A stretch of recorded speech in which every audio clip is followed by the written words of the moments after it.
Bonjour, je voudrais aujourd'hui vous parler d'un problème qui est important, qui est celui de l'apparition des vagues autour de prothèses mammaires. Des prothèses mammaires, actuellement, quand elles sont mises par la voie axillaire que j'affectionne particulièrement, par une incision sous-mammaire ou par une incision à la jonction de l'aréole rose et du blanc du sein, eh bien, quand on les met par cette voie et en position pré-pectorale, c'est-à-dire en avant du muscle, parce que c'est la voie qui paraît la plus intéressante et qui donnera le résultat le plus esthétique et le plus naturel, eh bien dans un certain nombre de cas, à peu près 2% des cas, il va se produire ce qu'on appelle des vagues.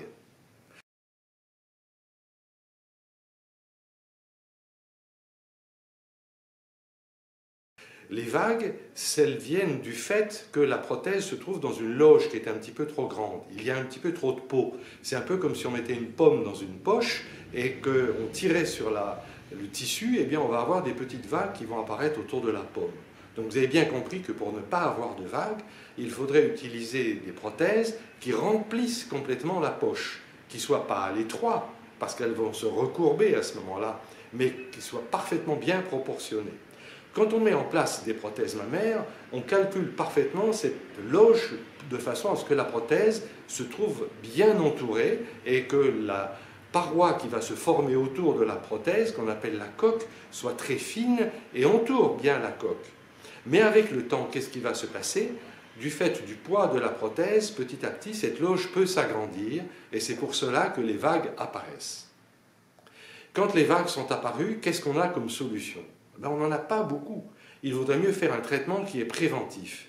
Et comment éviter, en faisant un traitement préventif, que les vagues apparaissent? Un moyen qui est assez simple, c'est d'utiliser des prothèses qui sont un petit peu plus remplies.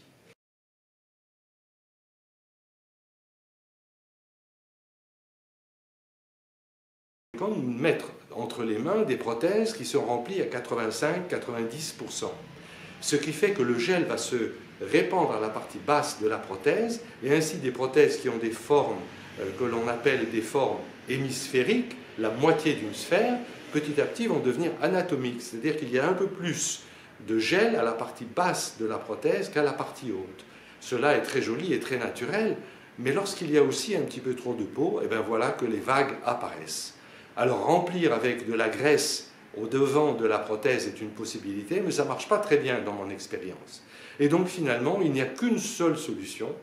Il faut changer les prothèses au profit de prothèses un petit peu plus grosses et surtout beaucoup mieux remplies avec un gel très cohérent. Il y a quelques fabricants qui nous donnent la possibilité d'avoir des prothèses qui sont remplies au-delà de 95%, presque à 100%.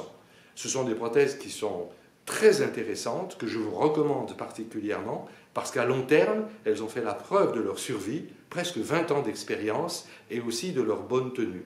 Leur inconvénient, elles ne sont pas très faciles à mettre en place, surtout par voie axillaire, parce que, évidemment, étant plus fermes, pour l'introduction de ces prothèses, le chirurgien a un petit peu plus de difficultés, mais c'est notre job.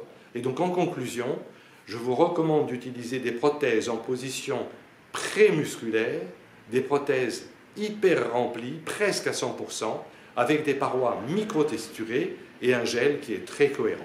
Voilà le message du jour.